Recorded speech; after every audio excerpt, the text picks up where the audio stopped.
সারাদিন কঠোর পরিশ্রম শেষে ঘরে ফেরা হলো না, দুর্ঘটনায় প্রাণ হারানো শ্রমিকদের।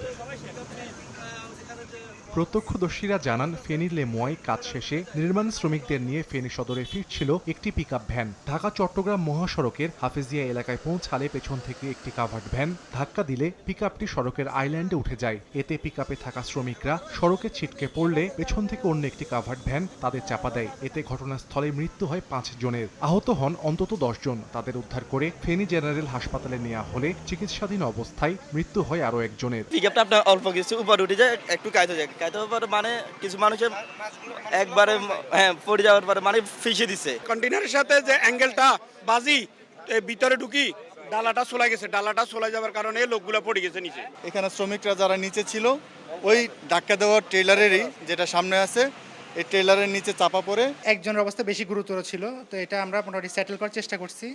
বাকিটা চট্টগ্রাম মেডিকেল কলেজে তো আমরা পাঠাইছি, দেখা যাক। আর বাকি 2 জন হয়তো বা স্টেবল হইতে পারে। নিহত 6 জনের মধ্যে 2 জনের বাড়ি ভোলার মনপুরা এবং একজনের বাড়ি বাগেরহাটের মোরেলগঞ্জে বলে নিশ্চিত করেছে পুলিশ। 40% বেশি গ্লো, বিশ্বের 1 নম্বর গ্লো ক্রিম, নতুন গ্লো এন্ড লাভলি। পেছন থেকে যে কাভার্ডমেন্টটা এসেছিল সেটা এই শ্রমিকদের মেরে দেওয়ার পরে ইনস্ট্যান্ট জায়গাতে স্পটে 5 জন মৃত্যুবরণ করেন। আর বাকি যারা স্থানীয় লোকজন সহায়তা করে ওনাদেরকে হাসপাতালে পাঠায়। নিহত অপর 3 জনের পরিচয় এখনও শনাক্ত করা যায়নি। নিহতদের পরিবারকে সহায়তা দেওয়ার আশ্বাস দিয়েছেন জেলা প্রশাসক।